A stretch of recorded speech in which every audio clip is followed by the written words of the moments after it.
साहस सरोकार।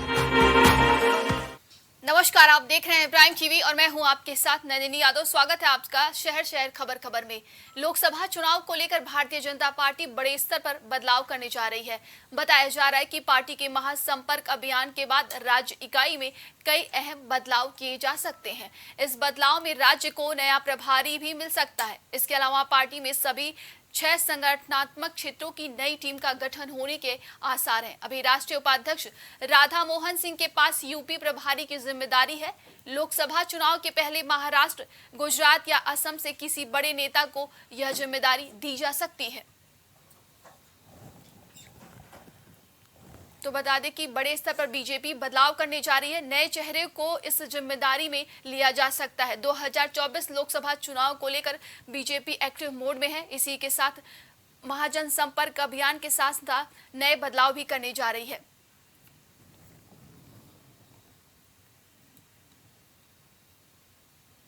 तो बता दें कि लोकसभा की तैयारी में जुटी भारतीय जनता पार्टी लगातार नए बदलाव करने जा रही है। बताया जा रहा है कि जिन जिन राज्यों में विधानसभा के चुनाव हैं वहां पर भी नए बदलाव किए जाएंगे। महाजन संपर्क अभियान के बाद प्रभारी को जिम्मेदारी दी जाएगी। नए चेहरे को प्रभारी की जिम्मेदारी मिल सकती है। तो लोकसभा चुनाव को लेकर भारतीय जनता पार्टी सक्रिय हो चुकी है। तमाम तैयारियों के साथ महाजन संपर्क अभियान भी चलाया जा रहा है। सरकार की जन कल्याणकारी योजनाओं के बारे में लोगों तक पहुंचाया जा रहा है, जन जन को बताया जा रहा है। इसी के साथ बताया जा रहा है कि नए बदलाव भी हो सकते हैं। जिन राज्यों में विधानसभा के चुनाव हैं वहां पर प्रभारी नए बदलाव कर सकते हैं। ज्यादा जानकारी के साथ हमारे संवाददाता विभांशु जुड़ चुके हैं। विभांशु, भारतीय जनता पार्टी अब नए बदलाव करने जा रही है, वहीं पर महाजन संपर्क अभियान के साथ साथ नए बदलाव क्या क्या है? जी बिल्कुल नंदनी, आपको बता दें 2024 लोकसभा चुनाव से पहले भारतीय जनता पार्टी के संगठन में बड़ा फेरबदल देखने को मिल सकता है। आपको बता दें कि उत्तर प्रदेश के चुनाव प्रभारी राधा मोहन दास को कहीं ना कहीं अब उत्तर प्रदेश के चुनाव प्रभारी से उन्हें हटाया जाएगा और असम, साथ ही साथ गुजरात और बिहार के किसी बड़े नेता को उत्तर प्रदेश का चुनाव प्रभारी बनाया जाएगा। साथ ही साथ आपको बता दें कि जनसंपर्क अभियान चल रहा है भारतीय जनता पार्टी का 30 मई से और 30 जून तक ये अभियान चलेगा, जिसके तहत इसके अंदर में प्रबुद्ध वर्ग सम्मेलन और साथ ही साथ टिफिन पर चर्चा के कार्यक्रम भी तमाम नेता आप देख रहे हैं लगातार करते हुए नजर आ रहे हैं। उसी क्रम में इस कार्यक्रम के बाद जब ये अभियान समाप्त होगा उसके ठीक बाद उत्तर प्रदेश समेत आगामी जहां पे विधानसभा चुनाव है लोकसभा चुनाव से पहले, वहां के भी चुनाव प्रभारियों की बदलने की बात कही जा रही है। साथ ही साथ 1 दर्जन से अधिक उत्तर प्रदेश के जिलों के जिलाध्यक्षों को बदलने की तैयारी में भारतीय जनता पार्टी है। इसके लिए आपको बता दें कि नामों की चर्चा शुरू हो गई है और दिल्ली दरबार की तरफ से उत्तर प्रदेश की भारतीय जनता पार्टी कहीं ना कहीं तमाम नामों को प्रस्ताव करके भेज चुकी है और महाजनसंपर्क अभियान समाप्त होने के बाद कहीं ना कहीं संगठन में नए चेहरों को मौका दिया जाएगा। आपको बताएं नंदनी की अगर बात करें तो जो दर्जन भर से अधिक जिलाध्यक्षों के नामों का कहीं ना कहीं बदलाव करने की बात कही जा रही है, उसमें खासकर महिला और युवा और ओबीसी वर्ग को तवज्जो देने की बात भी बताई जा रही है। अब देखने वाली बात ये होगी कि 2024 लोकसभा चुनाव से पहले भारतीय जनता पार्टी के ये जो संगठन में बदलाव हो रहा है, ये इससे कितना लाभ मिलेगा वो चुनाव नतीजों के बाद साफ होगा। मगर कहीं ना कहीं देखें तो लगभग 1 दर्जन से अधिक उत्तर प्रदेश के जिलों के जिलाध्यक्षों के कार्यकाल का उनका कार्य समाप्त हो चुका है। 2 साल का कार्यकाल बीजेपी में होता है, अब किसे एक्सटेंड किया जाता है और कहाँ नए पद दिए जाते हैं, ये जनसंपर्क अभियान के बाद दिल्ली दरबार की तरफ से फैसला लिया जाएगा। जी विभांशु, जिन राज्यों में विधानसभा के चुनाव हैं वहां पर भी बताया जा रहा है कि राज्य प्रभारी को बदला जा सकता है। जी बिल्कुल, आपको बताएं कि लोकसभा चुनाव से पहले राजस्थान, मध्य प्रदेश, छत्तीसगढ़ तमाम में ऐसे राज्य हैं जहां चुनाव होने हैं। वहां के भी जो चुनाव प्रभारी हैं उनमें भी कहीं ना कहीं बदलाव के संकेत भारतीय जनता पार्टी देते हुए आ रही है। क्योंकि बात करें तो लोकसभा चुनाव से पहले जिन राज्यों में विधानसभा चुनाव होगा वो लोकसभा चुनाव के मद्देनजर काफी अहम होगा और बीजेपी हमेशा चुनावी मोड में रहती है और हर चुनाव को हर कहीं ना कहीं पूरी पुरजोर तरीके से मेहनत करके अपने पक्ष में करने का प्रयास करती है।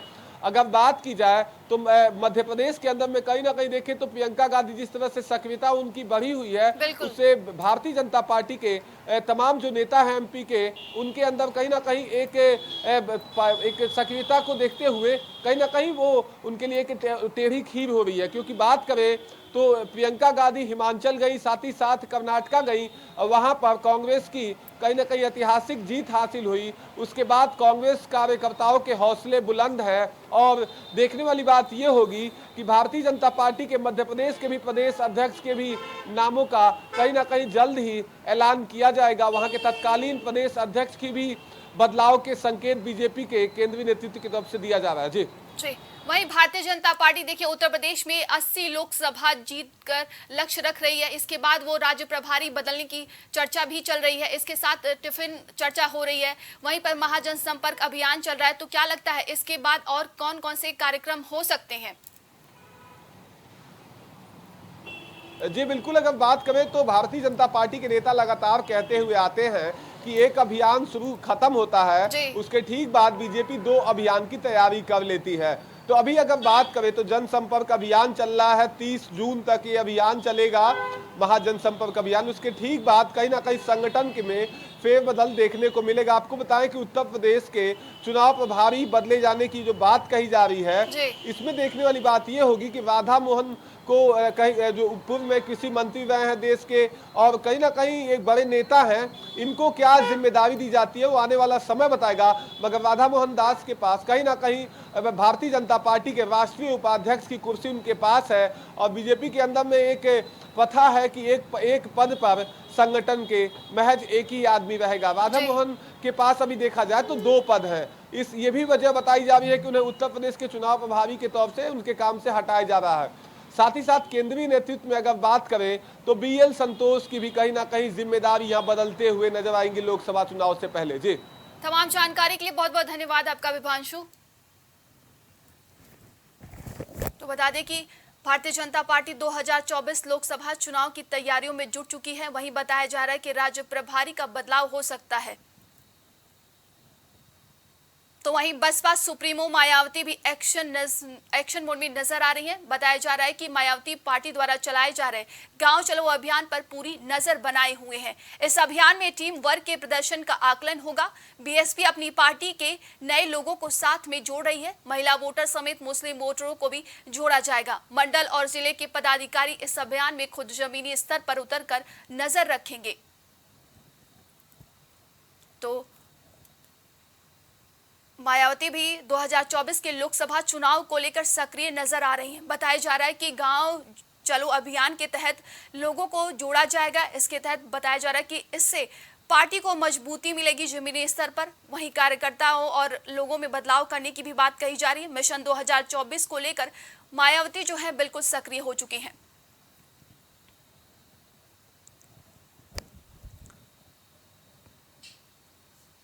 तो हर पार्टी अपनी तैयारियों में लगी हुई है। इसी के साथ बीएसपी भी अब तैयारियों में जुट चुकी है। बताया जा रहा है कि गांव जोड़ो अभियान, गांव चलो अभियान के तहत मायावती भी अब 2024 के लोकसभा चुनाव को लेकर तैयारियों में लगी हुई हैं। तो वहीं बसपा सुप्रीमो मायावती भी एक्शन मोड में नजर आ रही हैं। मायावती पार्टी द्वारा चलाए जा रहे गांव चलो अभियान पर पूरी नजर बनाए हुए हैं। इस अभियान में टीम वर्क के प्रदर्शन का आकलन होगा। बीएसपी अपनी पार्टी में नए लोगों को साथ में जोड़ रही है।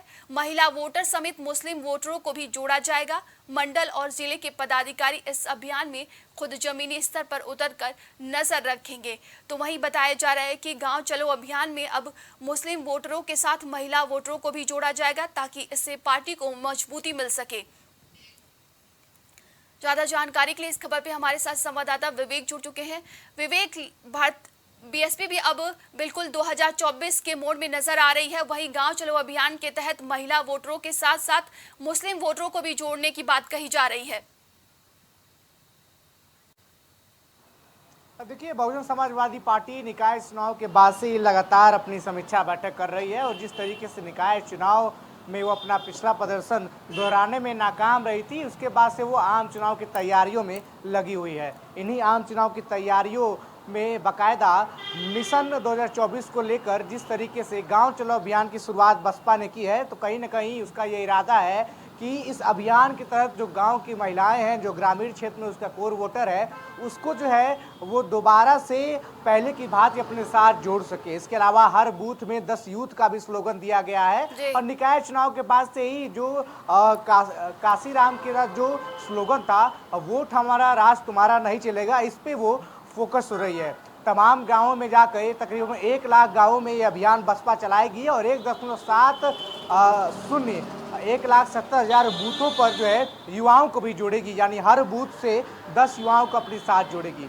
निकाय चुनाव के बाद से आम चुनाव में भी बहुजन समाजवादी पार्टी युवा कार्यकर्ताओं पर भरोसा दिखाती देखी जा सकती है और आम चुनाव में कुछ युवा कार्यकर्ताओं को अहम जिम्मेदारी भी दी जा सकती है। हालांकि निकाय चुनाव में भी कई जगह युवा कार्यकर्ताओं को कुछ जिम्मेदारियां दी गई थी, लेकिन वो जिम्मेदारियां छोटे स्तर पर थी और बहुजन समाजवादी पार्टी को किसी प्रकार का कोई भी जो है वो फायदा नहीं मिला था। लेकिन इस बार अगर बात की जाए तो इस आम चुनाव में बड़ी जिम्मेदारियां युवा कार्यकर्ताओं को दे सकती है। साथ ही साथ इसके अलावा महिलाओं से लेकर युवाओं को साधने की भी रणनीति बहुजन समाजवादी पार्टी बना रही है। इसके साथ साथ वो ओबीसी वर्ग, मुस्लिम वर्ग और जो अपने कोर वोटर हैं उनको भी साधने की तैयारियों में लग चुकी है। हमने देखा है कि निकाय चुनाव में किस प्रकार से 17 मेयर की सीटों में 11 सीटों पर जो है मुस्लिम प्रत्याशी बहुजन समाजवादी पार्टी ने उतारा था और जिस प्रकार से मुस्लिम आबादी की बात करें, वोटरों की बात करें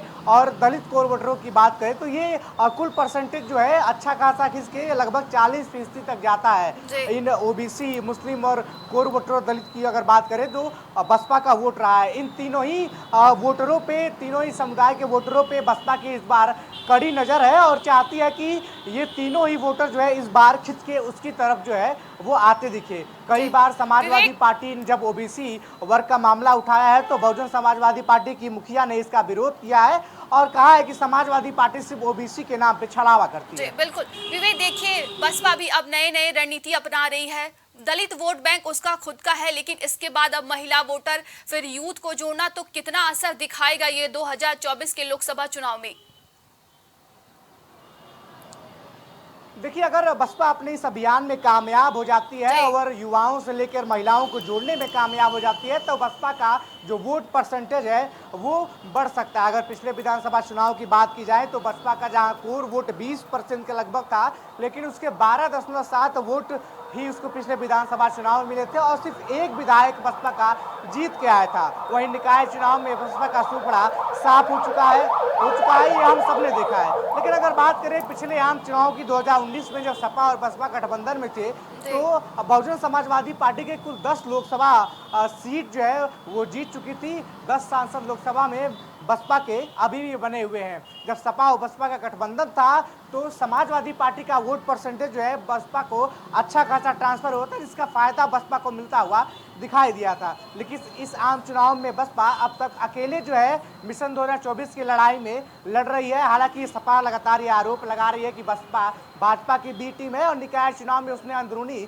भारतीय जनता पार्टी के लिए काम किया था। वही अगर बात की जाए तो विपक्ष की जो बैठक पटना में हो रही है उसमें भी बसपा को निमंत्रण नहीं दिया गया है, कोई तवज्जो बहुजन समाजवादी पार्टी को नहीं दी गई है। ऐसे में बसपा अपने एकला चलो नारे के साथ मिशन 2024 के लिए आगे बढ़ती हुई दिखाई दे रही है। अगर बसपा अपने कोर वोटरों के अलावा युवाओं, महिलाओं और ओबीसी से लेके मुस्लिम जो वोटर्स हैं उनमें पैठ बना लेती है तो कहीं ना कहीं उत्तर प्रदेश में वो अच्छा खासा वोट प्रतिशत हासिल करके किंग मेकर का, यूपी के किंग मेकर का काम करेगी और उत्तर प्रदेश में अधिक से अधिक नगर निगम चुनाव की बात करें तो अभियान सफल रहता है। बसपा ने भी मुस्लिम वोटरों को जोड़ने की कोशिश की थी, मुस्लिम अपने प्रत्याशियों को उठाया था, तो कहीं ना कहीं उसका फायदा दिखा तो नहीं। लेकिन अब जिस तरीके से गांव चलो अभियान में जमीनी स्तर की बात की जा रही है कि जमीनी स्तर पर जाकर कार्यकर्ता वहां पर लोगों से बातचीत करेंगे, पार्टी को इससे जमीनी स्तर से मजबूती मिलेगी। देखिए, अगर बात की जाए इस अभियान की तो इस अभियान के तौर पर जो प्रदेश सचिव विश्वनाथ पाल है वो कई गांव में जाकर भ्रमण कर चुके हैं, वहां जनचौपाल लगा चुके हैं, कार्यकर्ताओं को दिशा निर्देश दिए जा रहे हैं और सबसे पहले कार्यकर्ताओं को प्रशिक्षण दिशा निर्देश देने के बाद ये कार्यकर्ता गाँवों में निकल रहे हैं और बहुजन समाजवादी पार्टी की जो विचारधारा है उससे लोगों को जागरूक कर रहे जी। हैं। जो वोटर काफी समय से बहुजन समाजवादी पार्टी के साथ रहे हैं, फिर उसके बाद उन्होंने भारतीय जनता पार्टी का दामन थामा या किसी अन्य पार्टी की तरफ रुख किया था, उनको भी अपने साथ और अब पार्टी की विचारधारा के साथ या अम्बेडकरवादी विचारधारा के साथ जोड़ने का काम जो है इस अभियान के तहत होगा। और जो वोटर अभी भी बहुजन समाजवादी पार्टी के साथ बने हुए हैं, जो die hard Bahujan Samajwadi party के वोटर हैं, उनको भी जो है मोटिवेट किया जाएगा। और खास तौर पर जिस प्रकार से मायावती ने एक्शन लिया है, बसपा सुप्रीमो ने एक्शन लिया है, वो भी इस आम चुनाव में रैलियां करते हुए दिखेंगी और जमीनी स्तर पर काम करेगी। इससे कार्यकर्ता और मोटिवेटेड होगा और उनका वोटर है उनको लगेगा कि उनकी बहन जी जो है जमीन पर उतर के काम कर रही है, तो उनको सपोर्ट करने के लिए कार्यकर्ताओं से लेकर जो वोटर्स हैं वो आगे आएंगे। और कहीं ना कहीं बहुजन समाजवादी पार्टी का वोट परसेंटेज जो है पिछले विधानसभा चुनाव से अधिक बढ़ सकता है, क्योंकि लगातार इनके कार्यकर्ता, इनके प्रदेश अध्यक्ष गांव में जा रहे हैं।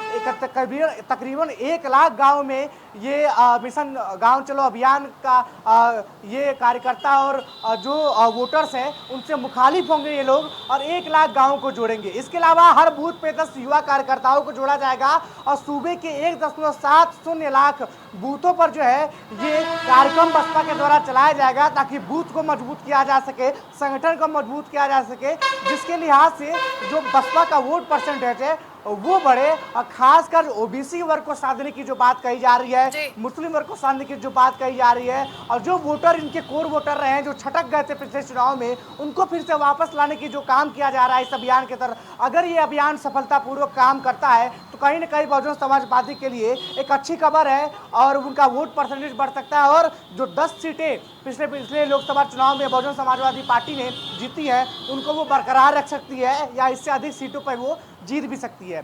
बहुजन समाजवादी पार्टी ने महिलाओं को जोड़ने की बात कही जा रही है, तो किस तरीके से महिलाओं को जोड़ा जाएगा?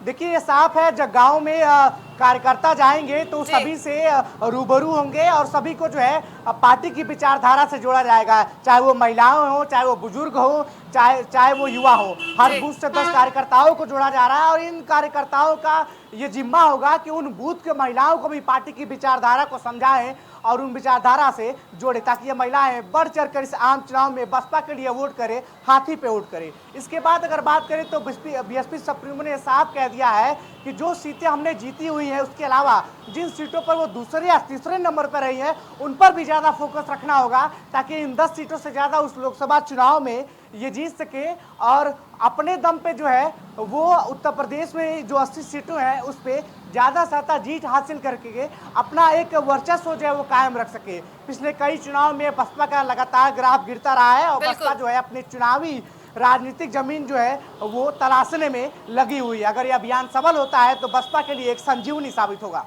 तमाम जानकारी के लिए बहुत बहुत धन्यवाद आपका विवेक।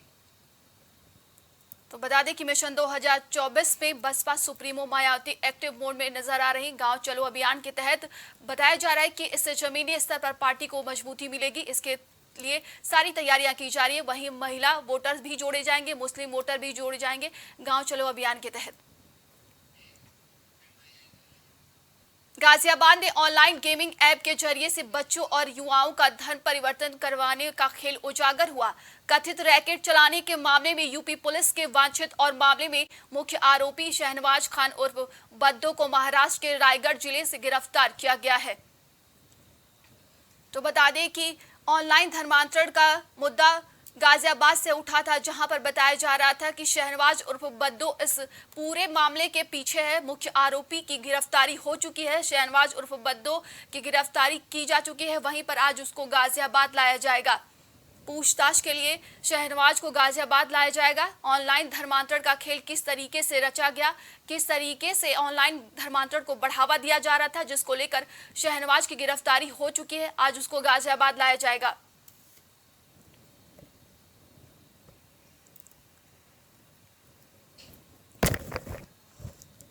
तो बता दें कि यूपी पुलिस ने महाराष्ट्र से शहनवाज को गिरफ्तार कर लिया है। बता दें कि शहनवाज उर्फ बद्दो को यूपी पुलिस ने गिरफ्तार किया है। इसके बाद आज उसे गाजियाबाद लाया जाएगा। बताया जा रहा है कि गाजियाबाद से ऑनलाइन धर्मांतरण का मुद्दा उठा था, जिसमें एक पिता ने पुलिस में थाने में जाकर एक शिकायत दर्ज करवाई कि उसका बेटा 5 वक्त की नमाज पढ़ने जाता है जिम के बहाने। इसके बाद ये मुद्दा उठा और पूरे प्रदेश में चर्चा का विषय बना। इसके बाद पता चला कि शहनवाज उर्फ बद्दो इस पूरे ऑनलाइन धर्मांतरण के पीछे है, जिसको यूपी पुलिस ने गिरफ्तार कर लिया है और आज उसको पूछताछ के लिए गाजियाबाद लाया जाएगा।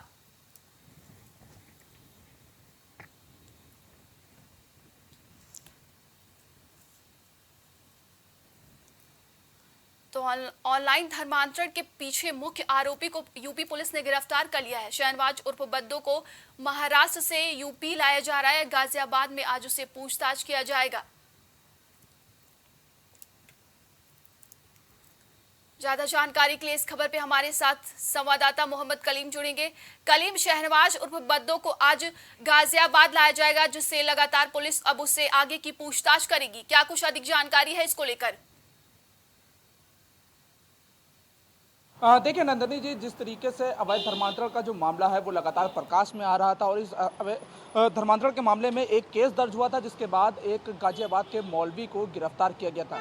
जिस तरह से मौलवी को गिरफ्तार किया गया था उसके बाद से जो मामला सामने आ रहा था कि इसका जो मास्टरमाइंड है वो शाहनवाज है और शाहनवाज गाजियाबाद में ही रह रहा था। लेकिन जिस समय ये केस दर्ज हुआ, केस दर्ज करने के बाद जब शाहनवाज की तलाश की गई, उस वक्त शाहनवाज अपने परिवार के साथ गाजियाबाद छोड़ करके फरार हो गया था। फिलहाल बड़ी बात इसमें यह है नंदनी जी कि शाहनवाज की उम्र लगभग केवल 23 साल है और इस पूरे अवैध धर्मांतरण मामले का मास्टरमाइंड बताया जा रहा है। फिलहाल जिस तरीके से इसके द्वारा गाजियाबाद छोड़ करके मुंबई जाया गया, पुलिस ने जब इसकी लोकेशन ट्रेस की तो इसकी पहली लोकेशन मुंबई मिली थी, लेकिन जब गाजियाबाद से पुलिस मुंबई पहुंची उसकी गिरफ्तारी के लिए, लेकिन तब तक वो वहां से भी फरार हो चुका था। उसके बाद जब उसकी दूसरी लोकेशन निकाली गई तो उसकी दूसरी लोकेशन अलीगढ़ मिली। अलीगढ़ पुलिस से जब सहयोग लिया गया तो जब तक पुलिस वहां पहुंची थी तो अलीगढ़ से भी वो फरार हो चुका था। लेकिन फिलहाल पुलिस को इस मामले में एक बड़ी सफलता हाथ लग गई है और सफलता मिलने के बाद जो शाहनवाज है उसको महाराष्ट्र से गिरफ्तार किया गया है और गिरफ्तारी के बाद उसको ट्रांजिट रिमांड के बाद उसको यूपी लाया जाएगा और यूपी लाने के बाद उससे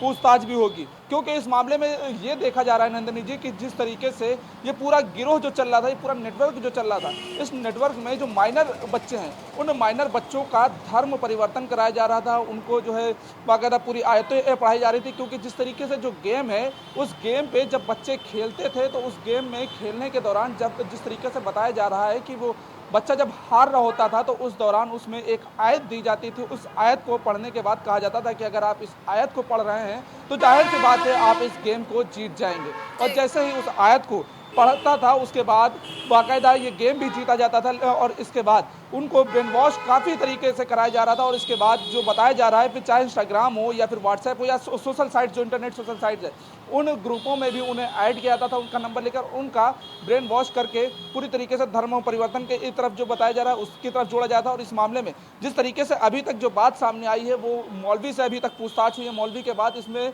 मास्टरमाइंड जो शाहनवाज का नाम आया था, फिलहाल शाहनवाज को जिस तरीके से ट्रांजिट रिमांड पर लेकर के यूपी लाया जाएगा, उसके बाद गाजियाबाद पुलिस जो है इस मामले में पूछताछ करने का जो दावा कर रही है तो गाजियाबाद पुलिस ने बड़ा किससे है, किस तरीके से वो इस पूरे मामले को अपना चलाता था, क्योंकि बताया जा रहा है कि वो कुछ ऑनलाइन पैसे भी देता था बच्चों को, तो ये पैसे कहां से आते थे, किसके कहने पर ये पूरा ऑनलाइन धर्मांतरण करवाता था? देखिए जिस तरीके से अगर इसमें सूत्रों के मामले में जाने तो जो सूत्रों के द्वारा ये बताया जा रहा है कि जो ऑनलाइन गेम है फोर्टनाइट गेम है, इस गेम में जब बच्चे खेलते थे तो जाहिर सी बात है जब वो बच्चे जीतते थे तो जीतने के बाद जो उन्हें अमाउंट दिया जाता था तो उस अमाउंट को लेकर के एक कयास ये लगाया जा रहा है कि इस गेम में पूरी तरीके से या तो दुबई है या फिर जो विदेश से जुड़े हुए जो सऊदी है, इन देशों की इस जगहों की बात सामने आ रही है। क्योंकि इस तरीके से जो बातें हैं, क्योंकि ये सभी अभी राज शाहनवाज के सीने में दफन है। क्योंकि जब तक शाहनवाज को रिमांड पर लेने की जो बात कही जा रही है, क्योंकि रिमांड पर जब लिया जाएगा तो जाहिर सी बात है इस मामले में कई खुलासे भी होंगे। क्योंकि 23 साल की उम्र में इतना बड़ा नेटवर्क चलाना अपने आप में एक बड़ी बात है। क्योंकि जाहिर सी बात है अंदेशा ये जरूर लगाया जा रहा है कि शाहनवाज के पीछे कोई बड़ा मास्टरमाइंड है। क्योंकि 23 साल की उम्र में इतना बड़ा नेटवर्क चलाना, तो जाहिर सी बात है पीछे अगर नेटवर्क ना कोई बड़ा मास्टरमाइंड ना हो या फिर जिस तरीके से आर्थिक स्थिति की बात की जाए, आर्थिक मदद जो किया जा रहा है, क्योंकि बच्चों को पैसा पहुंचाना, फिर उनका धर्म परिवर्तन कराना, फिर मस्जिद ले जाना, उनको नमाज पढ़ाना, आयतें पढ़ाना, जो ये सारी बातें सामने आ रही है, तो जाहिर सी बात है इसके पीछे एक बड़ा नेटवर्क है। और जो यूपी पुलिस दावा कर रही है कि अभी फिलहाल इस नेटवर्क को तोड़ा गया है और इस मामले में जिस तरीके से जो अभी गिरफ्तारी हुई है, फिर वो चाहे गाजियाबाद मौलवी की बात की जाए या फिर शाहनवाज की बात की जाए, क्योंकि इस मामले में एक बड़ी बात यह है कि इस मामले में केवल शाहनवाज ही नहीं फरार था, क्योंकि जब से मौलवी गिरफ्तार हुआ था उसके बाद से शाहनवाज का पूरा परिवार फरार है, जिसमें बताया जा रहा है कि उसकी मां थी, 2 भाई थे और पिता, ये सभी लोग शाहनवाज के साथ फरार थे। लेकिन अभी इस मामले में जो केस दर्ज हुआ है, शाहनवाज की गिरफ्तारी जरूर हुई है, लेकिन अभी तक इस मामले में परिवार के खिलाफ अभी तक कोई कार्रवाई नहीं की गई है, क्योंकि जो पुलिस है वो इस मामले में दावा कर रही है कि अभी जो शाहनवाज के सीने में जो राज दफन है, उन राजों को बाहर निकाला जाएगा, उसके बाद इस मामले में एक बड़ा नेटवर्क भी तोड़ा जा सकता है। लेकिन जो दुबई और सऊदी का जो कनेक्शन सामने आ रहा है, उसको लेकर के भी इस मामले में तफ्तीश करने की बात कही जा रही है। तो कहीं ना कहीं ये कहा जा रहा है कि जाहिर सी बात है इस मामले का नेटवर्क टूटेगा, क्योंकि अगर जिस तरीके से शाहनवाज यूपी के गाजियाबाद में ठहरा हुआ था, उसके बाद अलीगढ़ गया, मुंबई गया, तो जाहिर सी बात है इन जगहों पर जो उसने ठिकाने बनाए, तो क्या उन ठिकानों पर भी इसके कोई सहयोगी थे? क्योंकि बिना सहयोगी के इतने दिन वहां पर रुकना, पुलिस को चकमा देना और फिर महाराष्ट्र निकल जाना, तो जाहिर सी बात है पूरा नेटवर्क जो है पूरा सहयोग कर रहा है। और जाहिर तो इस मामले में जो खुलासे की बात है, वो रिमांड पर लेने के बाद जो खुलासे सामने आएंगे वो चौंकाने वाले होंगे, क्योंकि जो नाम सामने आ रहे हैं वो भी एक नाम जब खुलेंगे तो जाहिर सी बात है एक बड़ा नेटवर्क भी खुलने की संभावना जताई जा रही है। जी कलीम, आपने बताया कि बड़ा नेटवर्क खुलने की बात कही जा रही है, वहीं पर यह भी मामला सामने आया कि बच्चों को लालच दिया जाता था कि गेम जीतने के बाद उन्हें दुबई घुमाया जाएगा। देखिए, जाहिर सी बात है नंदनी जी, जो बात अभी दोहराई गई, क्योंकि जो दुबई का नाम सामने आया है उस दुबई को लेकर के, क्योंकि जिस तरीके से माइनर जो बच्चे हैं, क्योंकि माइनर बच्चों का कहा जाता है ब्रेन वॉश बचपन में जिधर लगा दिया जाए बच्चे उसी की ओर बढ़ते हैं, क्योंकि आजकल जो मोबाइल है, मोबाइल पे बच्चे अक्सर देखा जाता है कि मोबाइल पर गेम खेल रहे होते हैं। तो उन्हीं गेमों के बीच एक जो ऑनलाइन नाइट गेम आया था, उस गेम को बच्चे डाउनलोड करके उसमें काफ़ी लुत्फ उठा रहे थे, क्योंकि उस गेम को खेलने के दौरान अगर बच्चा जीतता है तो जाहिर सी बात है उसको पैसे भी दिए जा रहे थे। तो इन सभी लालचों के बीच जब बच्चा उस गेम को खेल रहा है, तो खेलने के दौरान जब उसको पैसा भी मिल रहा है, तो जाहिर सी बात है अगर वो बच्चा हारता है, और अगर उसको एक कहा जाता है कि अगर कोई हार रहा है किसी चीज़ को, तो अगर उसको कोई चीज़ कही जाए कि अगर आप ये काम करेंगे तो जाहिर सी बात है आप इस चीज़ को जीतेंगे, तो उस काम को अगर वो करता है तो उसको जब जीत जाता है तो जाहिर सी बात है उसका एक विश्वास बढ़ जाता है। तो यही एक उस पर विश्वास दिखाया जाता है, क्योंकि इस विश्वास को लेकर के उसका ब्रेन वॉश किया जा रहा था कि इस चीज़ को करिए और आप जीतेंगे और जीतने के बाद पैसा भी पाएंगे। तो इस तरीके से जो ब्रेन वॉश करके जो दुबई का पूरा कनेक्शन सामने आ रहा है, लेकिन इसमें अभी भी जो एक सवाल लोगों के बीच बना हुआ है कि आखिर 23 साल की उम्र में शाहनवाज ये पूरा गेम का मास्टरमाइंड है, क्योंकि मास्टरमाइंड होने के दौरान जो कहा जा रहा है कि आखिर इसके पीछे और कौन बड़ा मास्टरमाइंड है, क्योंकि 23 साल की उम्र में इतना बड़ा नेटवर्क चलाना अपने आप में एक सवाल खड़ा कर रहा है कि एक मौलवी जो मस्जिद में बच्चों को पढ़ाया जाता है, तो जो बच्चों को ब्रेन वॉश किया, और जो चैट मिली हैं, जो कहा जा रहा है कि पुलिस के हाथ कुछ चैट भी लगी है शाहनवाज की, तो उस चैट में देखा गया है कि कई ग्रुप जो बने हुए थे, फिर चाहे इंस्टाग्राम की बात की जाए, सवाल तो ये भी उठता है कि ये मामला सिर्फ गाजियाबाद से उठा, इसके बाद कितने बच्चे इस पूरे ऑनलाइन धर्मांतरण में इसका शिकार हुए हैं? देखिए, फिलहाल अभी इस मामले का आंकड़ा तो नहीं दिया गया है, लेकिन हाँ ये जरूर कहा जा रहा है कि इस तरीके का एक बड़ा नेटवर्क था जिसको लेकर पूरा जो इस मामले में कार्रवाई की जा रही है, क्योंकि जैसा कि आपको मालूम है अवैध धर्मांतरण के मामले लगातार चल भी रहे हैं। फिर चाहे यूपी की बात की जाए, यूपी से हटके अगर जिलों की बात की जाए, प्रदेशों की बात की जाए, तो हर जगह से धर्मांतरण के मामले तेजी से उठ रहे हैं और धर्मांतरण को लेकर तो हर सरकारें भी सख्त हो रही हैं और इन सभी मामलों को लेकर एटीएस भी जो है वो भी अपनी कार्रवाइयां कर रही हैं। लेकिन अब जिस तरीके से ये जो नेटवर्क टूटा है, इस नेटवर्क की जो बात सामने आई है, इसके बाद से जो खुफिया एजेंसियां हैं, एनआईए की टीम है, वो भी इस मामले में अपनी कार्रवाई तेज कर रही है, क्योंकि कहा यह जा रहा है कि अभी जिस तरीके से मौलवी की गिरफ्तारी हुई है, अभी तक केवल इस मामले में जो एक बड़ा नेटवर्क ऑनलाइन गेम के जरिए था, इस मामले में जो केवल 2 लोगों की गिरफ्तारी हुई है, तो जाहिर सी बात है इस मामले में और लोगों की गिरफ्तारी होगी, क्योंकि जो व्हाट्सएप जो ग्रुप था, उस ग्रुप में बच्चों को, जो माइनर बच्चे थे, उनको जोड़ा जा रहा था। तो कहा यह जा रहा है कि जो सूत्रों के द्वारा कि जो व्हाट्सएप ग्रुप के एडमिन हैं, उन एडमिनों को भी हिरासत में लिया जाएगा, उन एडमिनों से भी पूछताछ की जाएगी कि आखिर उस ग्रुप को इन लोगों के द्वारा कैसे संचालित किया जा रहा था, क्योंकि आजकल जो पैसों की बात है, जो पैसे बच्चों तक पहुँचाए जा रहे थे, वो ऑनलाइन के जरिए जो पहुँचाया जाता है, क्योंकि ऑनलाइन अगर गेमों की बात करें तो जाहिर सी बात है इन सब मामले में कहीं ना कहीं जो ऑनलाइन साइटें हैं वो भी इस मामले में एक बड़ी जिम्मेदार हैं, क्योंकि जो माइनर बच्चे हैं आखिर उनके पास इस तरीके के जो पेटीएम और जो गूगल पे तरीके से उनके अकाउंट बनते हैं उनमें पैसा पहुंचाना, तो जाहिर सी बात है एज जो एक निर्धारित की जाती है उस एज के दौरान आखिर निर्धारित है, तो उसके बाद भी उनका अकाउंट कैसे बन जाता है। अकाउंट अगर बनता है तो उसमें इसकी तहकीकात क्यों नहीं होती, वेरिफिकेशन क्यों नहीं होता, क्योंकि जो इस तरीके की चीज़ें उसमें पैसा पहुंचाना, तो जाहिर सी बात है अवैध धर्मांतरण का जो मामला है तो कहीं ना कहीं इसमें वो ऐप के जो जिम्मेदार हैं उनके ऊपर भी कार्रवाइयां बनती हैं कि आखिर इसमें वेरिफिकेशन नहीं किया जाता है। फिलहाल ये एक बड़ा मामला है और इस बड़े मामले का आखिर खुलासा क्या होगा ये बड़ी बात होगी। नंदिनी जी, तमाम जानकारी के लिए बहुत बहुत धन्यवाद आपका कलीम।